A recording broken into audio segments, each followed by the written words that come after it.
Mike's on Mike, a conversation about politics, government, and Jacksonville, with 50-year opinion leaders Mike Hightower, Mike Tolbert, and award-winning broadcaster and longtime political observer, Mike Miller. Hello, everybody, and welcome once again to another edition of Mike's on Mike. It's nice to have you with us, and of course, Mike's on Mike is brought to you by our friend Alan Bliss at the Jacksonville Historical Society, which is located inside the Jacksonville History Center, which soon will be built, and will be a big part of that, we certainly hope.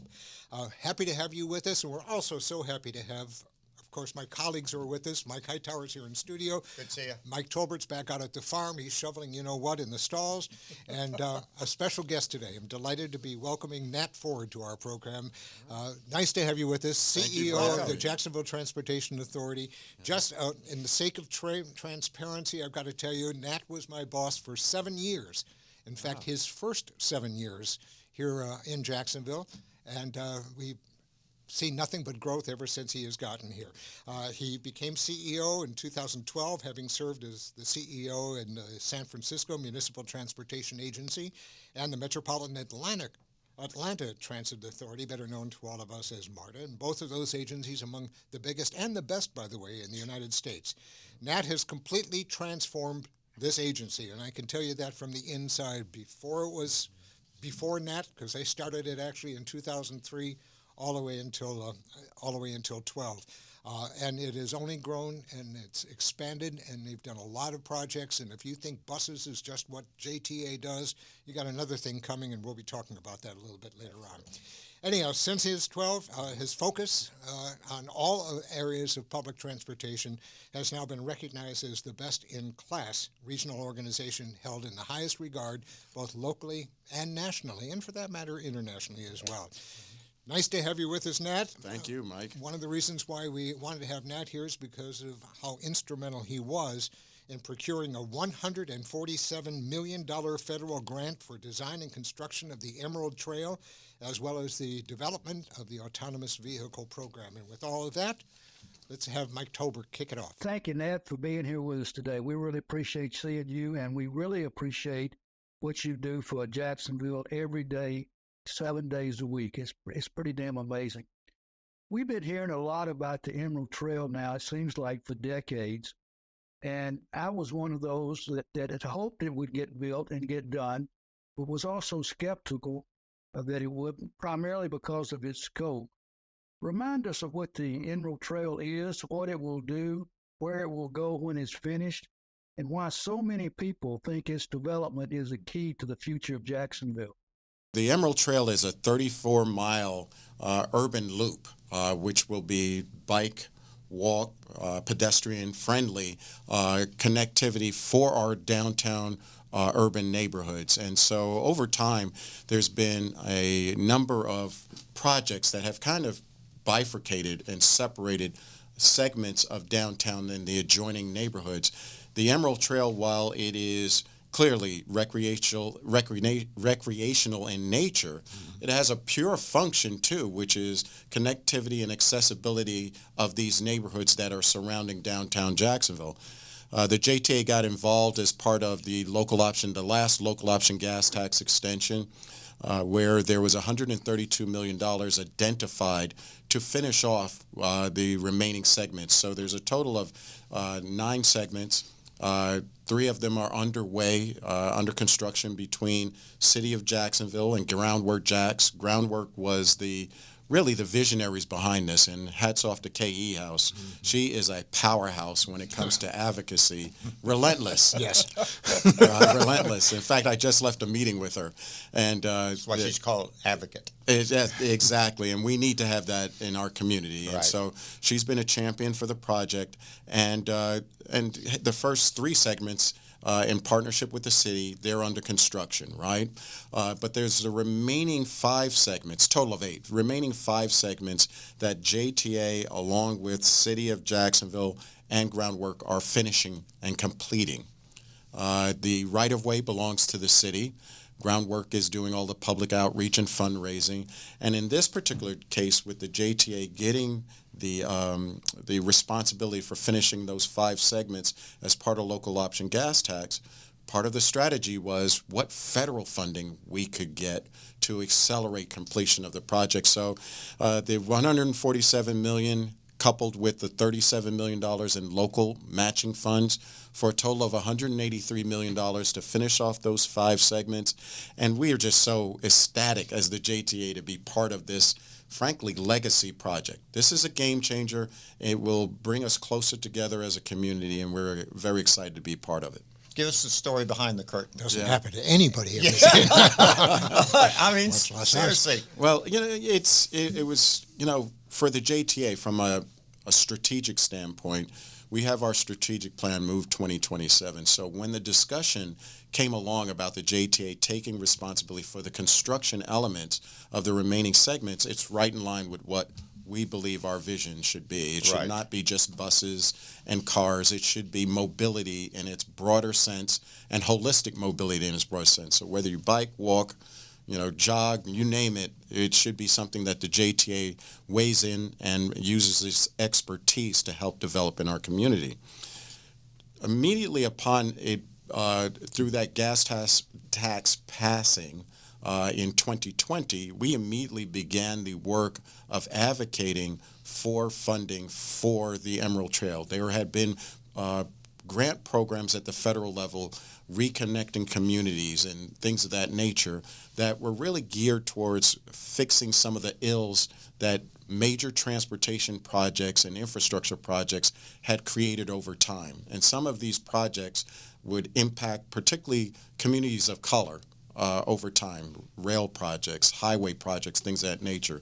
So the administration developed this pot, in this particular case, $3.1 billion, to try and address some of those ills. We saw it as a great opportunity as the JTA, in partnership with Groundwork and the city. Our initial grant application, we lost. About 3 years ago, we were unfortunate and we did not receive a award of a grant. It was a much smaller pot at that point, and I believe we asked for about $25 million. Fast forward 2 years later, they reconstituted the grant program, put in $3.1 billion, and in partnership with Groundwork and the city, we decided to go for the entire amount, the entire $147 million. Just throw caution to the wind. Let's go for it. Go for the whole banana. Lifetime, once in a lifetime, generational kind of impact. Let's go for it. We, as the JTA, have built a pretty strong track record with grant awards over the past, I'd say, 10 years or so. So we were standing at about $200 million in competitive grants as we went after this grant. So our track record, raise grant, build grant, you name it, we pretty much won the gamut. We've run the table in terms of those different grants. We've built up the trust and track record on delivering projects. So we were optimistic on this Reconnecting Communities grant program. Number of meetings, Ari Jolly, you mentioned her. She was chair of the JTA board. I recall in Seattle a number of years ago, she, along with Cleveland Ferguson, we met with the Build America Bureau in Seattle at a conference and talked about the Emerald Trail and how proud we were of having the responsibility of building it. And then last year, Debbie Buckland, our current chair, we met with, in Orlando, we met with FTA and USDOT representatives, and once again, pitching the Emerald Trail. And then I think the icing on the cake was the trip back in November with the mayor and K.E. House from Groundwork, where we made the rounds. We walked the halls. We met with our congressional delegation. We met with the officials for USDOT. And what I try to share with people is there were 680 applications for this grant program, 132 awards. The JTA was number 6 out of 132. Wow. That doesn't happen because you wrote a very, very attractive and sexy application. It's from traveling and talking to these different approving and rating agencies, USDOT, Build America Bureau, FTA, and breathing life into that application. In the case of the mayor, in the case of KE House, you mentioned the advocacy. Having them sit at the table with these government officials and walking through what this will mean for this community in terms of this grant, it's worth its weight in gold. So you got to get out of the office, you got to get out there, and you got to talk to people, and you've got to advocate and campaign for this money, and we were successful. By the way, this is not the first grant that has come to Jacksonville. As a matter of fact, you folks brought home, in fact, since 2016, JTAs received another $180 million. Yes. And by the way, that bridges both Republican and Democrat administration. So this was not a partisan issue. It wasn't because of who was mayor or who was our governor or anything of that sort. What does that say about the U.S. Department of Transportation?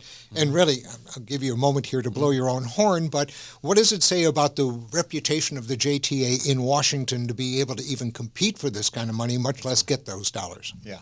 Thank you for that question. We deliver. There are, in this particular case, there are highly competitive grants, and they represent communities, both Republican, Democrat, and independent communities. So when you talk about infrastructure, it's bipartisan to a large degree. And I think there's one constant, or a number of constants here with the JTA. We submit very good applications. We spend the time advocating between, obviously, our federal lobbyists, but my traveling to D.C., my serving as the chairman of the American Public Transportation Association, chairman of the Transportation Research Board for the National Academies of Sciences. So as we're walking in those circles, we are advocating for the U2C project. We're advocating for the First Coast Flyer BRT. We're advocating for the Emerald Trail in this case. Not when the application needs to be submitted in the deadline. We're talking about it years in advance. So when these opportunities come along, it's not new. You're laying the groundwork. So we are laying a strong foundation. Gosh, that sounds like what I used to call lobbying. Well, but me too, for that matter, for this man. Well, but I mean, I know we're a little bit off script, and Talbert's going to kill me for this, but it kind of goes back to what Jake was doing. I mean, this isn't something that you all just threw in the hat. Y'all, plus the fact.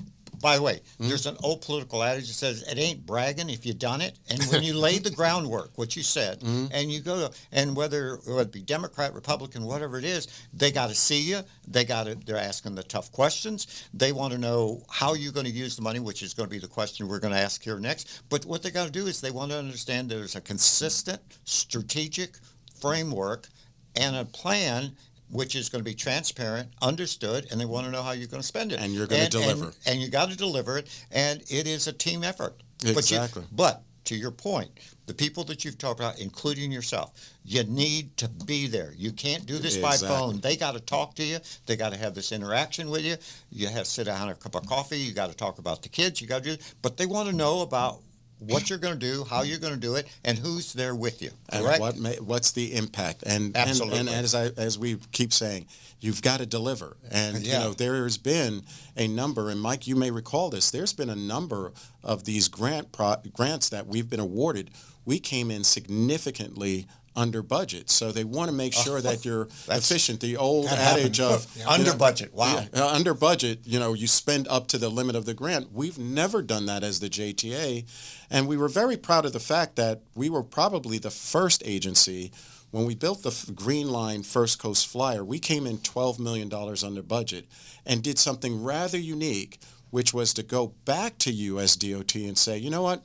We just built this First Coast Flyer bus rapid transit network, but we're noticing that the sidewalk connectivity, the bike connectivity and infrastructure is missing there. So we spent millions of dollars to build the First Coast Flyer BRT, but we're not connecting the neighborhoods with this infrastructure. And we were able to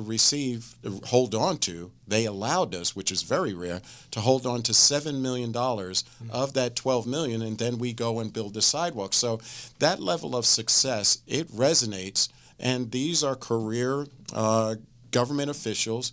They have memories, and they recognize that if you invest in Jacksonville and in the JTA, they're going to go beyond the project parameters and build something that is frankly, much greater than what was originally planned. And I take it that you all have stayed in touch with those people, not just once or twice a year. You you more become than their a best Christmas friends card. all year round, right? Well, I don't want to publicly share all of our secrets. But he's got a few of them. I don't want to share any of the secret sauce. 147 million. Real quick though, Yeah. how does that? What's that 147 million going to do? How do you? Yes. How are you going to do it? Yeah, so the first step is we have to enter into negotiations with USDOT on the specific scope of work, timeline, and schedule. That will take us 6 months to a year to actually do that work. Once that grant agreement is signed by me and signed by USDOT, then we begin the active construction planning, design, engineering, and construction process. Now, we've begun some of that work with the local option gas tax dollars, and we'll continue. We're not going to lose any time with that. And then it's on a reimbursement standpoint. So it's great having the local option gas tax. We start the process of the work, and then we submit invoices to the federal government, and they reimburse us for that actual work. The split is an 80-20% split, so 147 million federal funding, and then 37 million that is going to actually come from the local option gas tax that was passed a few years ago. Now I want to go back, Nat, to what you just discussed, and that being all the trips you've made and people who you carried the water to over a long period of time. And I believe everything you said is absolutely important. I've seen it work before, and I don't question you at all. But I do question the small town journalism that we saw last year that got on your case for all your trips and for what you get paid. How aggravating is that when something idiotic like that happens? As Mike mentioned, I have had the opportunity to work around the country, and there's always, the challenge if you're sitting in a public space in a role like I have, that there's going to be questions about decisions you're making and things of that nature. The travel and work that we've done at the JTA, we stand by it because the greatest justification is the results. And when you're talking about, in this particular case, you mentioned $200 million since 2012. You add another 147. That's $350 million that I think the investment of the travel and the salaries. We have, I think, with our executive team, some of the best and brightest individuals in this community working for the JTA. They deliver. They deliver on the projects. They deliver on the policies. They deliver in terms of this particular case, the grants that we received. And we've built up that level of trust. When we talk about the travel, hopefully all of this will be behind us at some point. I mentioned I was serving as the chairman of the American Public Transportation Association, the highest level you could serve in our community around advocacy for funding for public transportation. And then right on the heels of that, as chairman of the Transportation Research Board, we felt, and the board of directors felt, that those roles and responsibilities helped to put the JTA and Jacksonville and our initiatives right in the minds of the decision makers who fund our initiatives and fund these types of programs and projects, in addition to our leadership role in the industry. And so the JTA at this juncture, I think you mentioned it earlier, Mike, we are seen as one of the most innovative agencies in the country. And a couple of years ago, we had the UITP group, the Urban International Transportation Group. We hosted their annual meeting, their North America meeting here in Jacksonville. Not Toronto, not New York, not Chicago, not LA. They came to Jacksonville. Why? Because they were hearing about the creative, innovative things we were doing. So, I think there's always accountability to the public, accountability to our media in terms of our decision making. We believe that we've made the right decisions in terms of the investments in travel and time.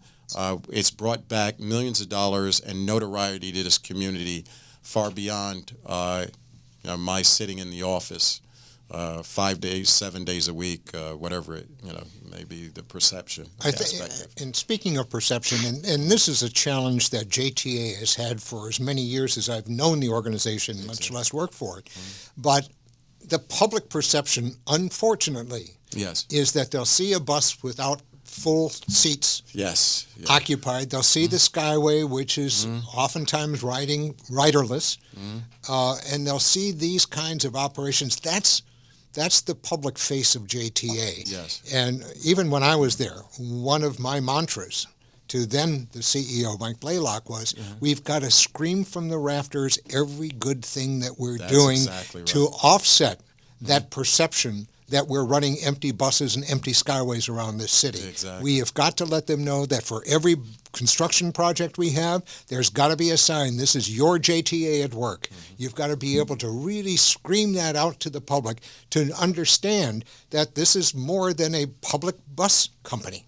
And that's always been a challenge that I think, you've done a good job with this, but I haven't seen the folks on the street understand just the complexity of the JTA and how different it is from what their public perception is. Yeah, but the other thing is, one, to pick up on Mike Tolbert would say, is one, Nat, you took the high road, and number two, that's what leadership is in that. But the other thing that people don't realize is you have an incredible board of directors, and it is not just your board, if I'm not mistaken, is half picked by the governor and half picked by the mayor. Now, we're talking about two different political parties. Let me just tell you, having done, and Tolbert will tell you, we've done it 50 years. If the CEO is not doing something, one of those board members who got elected by the other person is going to bring it out. That's right.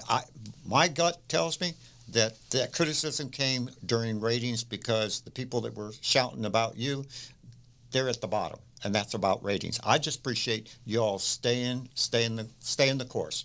But you've got an incredible board, and let me tell you, your track record speaks for itself. Tell them to go pound sand, or we can do that. Let's talk about automated vehicles, Mike Miller. Yes, sir. It was recently discussed, of course, in fact, announced that there's a 5-month pilot project that's going on at the Jacksonville State College at Jacksonville, I should say Florida State College, FSCJ, that will be allowing students to test and grade their use of self-driving technology. I know you guys have worked with FSCJ. You've got classes actually operating right now to help with this technology so that we can train a workforce to be able to help with it once this gets off the ground.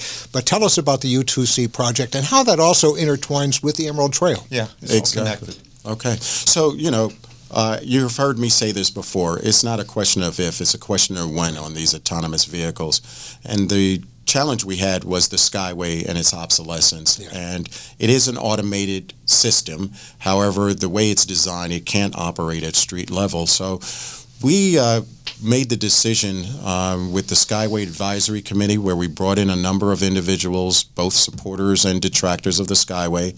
They unanimously stated that we should keep the Skyway and find a way to expand it. Now, when you do the math and you look at the technology, that wasn't the right way to go in terms of the exact Skyway, the way it's currently formed.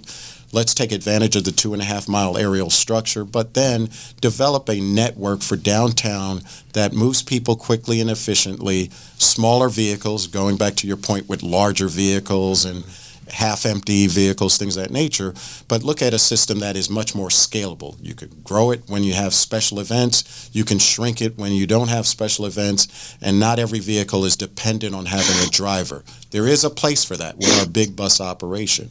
But for what we're doing in downtown, smaller vehicles, driverless, operating autonomously is the way to go. The partnership with FSCJ started back in 2020 also. We've tested over 8 different models of autonomous vehicles. We wanted to be just as smart as the technologists who are developing this technology if we were going to make an investment of taxpayer dollars, and it's paid off. We now understand developing curriculum. We understand how these technologies and the systems work. LiDAR, radar, sonar, you name it. They're very complex pieces of equipment. The partnership of FSCJ came about because we recognized that the workforce of the future needed to understand these technologies what better partner than FSCJ? They have the testing facilities that we could utilize. We could develop the curriculum, and they would be, frankly, the workforce of the future for these autonomous vehicles. Tell us about the challenges of Buy America.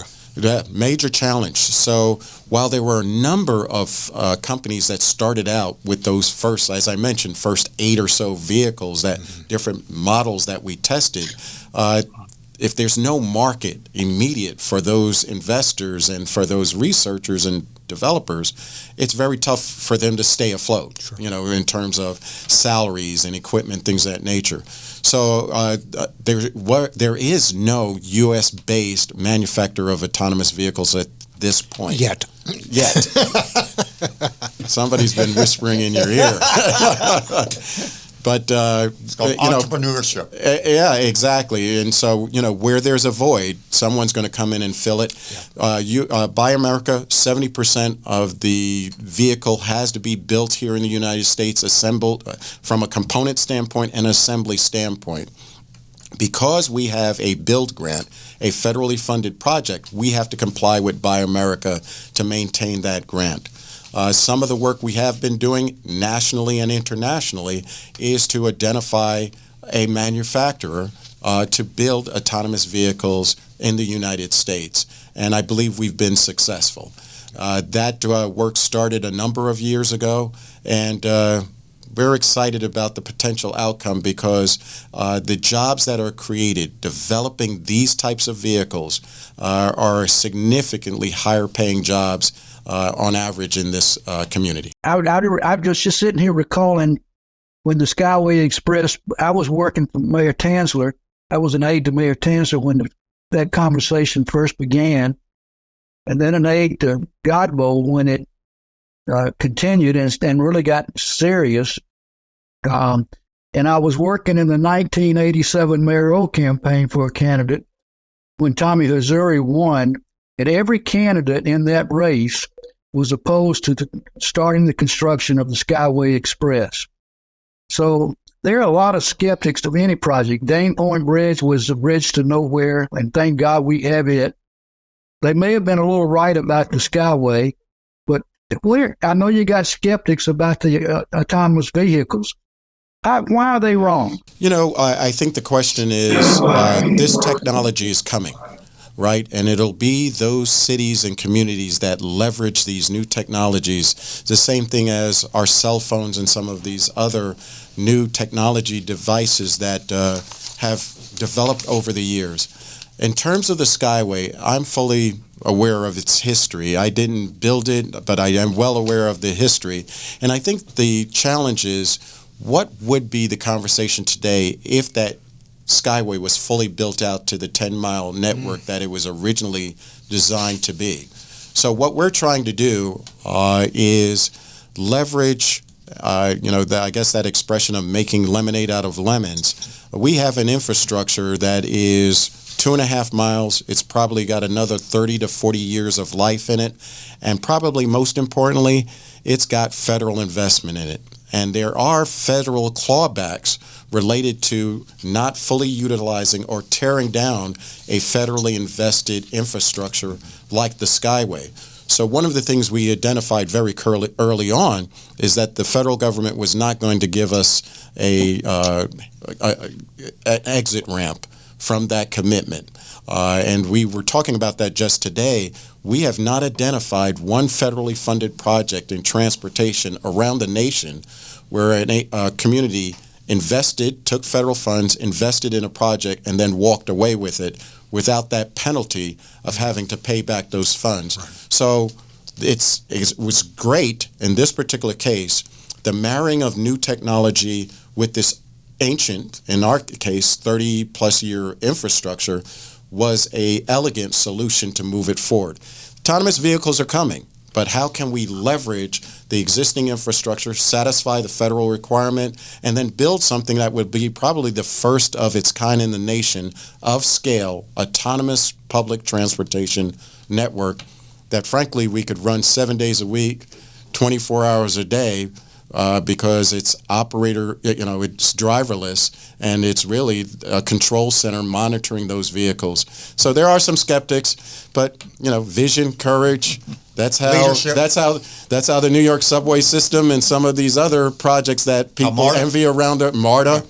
The skeptics on MARTA. I think it takes a certain amount of fortitude, courage, and vision, and tenacity, and we have that at the JTA. Well, we're glad you're here. Thank you so very much for visiting us. I know you've got a busy schedule, so we're going to let you go.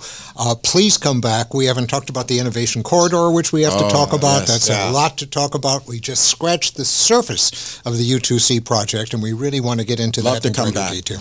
Please do. We would love to have you. Okay, everybody. Next week, Michael Binder will be back with us from the Public Opinion Research Lab, and one of the things I know I'm going to be talking about is the recent state Supreme Court rulings regarding 2 ballot initiatives that are going to be screaming from the high hills. One dealing with abortion rights, the other with recreational marijuana. So we'll have a lot to talk about with Mr. Binder, Dr. Binder, next week here on the program. Thank you all for joining us today. We appreciate it. Catch us on your favorite podcast platform. And if you'd like to leave us a message, go to Facebook, go to our website, or anywhere else, and we'll be happy to read them and maybe even make it on the air. Thanks for joining us, everybody, and we'll talk to you again. Thank y'all. Thank you. Mike's on Mike with Mike Tolbert, Mike Hightower, and Mike Miller can be found on your favorite podcasting platform, Facebook, and YouTube. Visit the website at mikesonmike.com. Join us next time for more conversation with Mike's on Mike.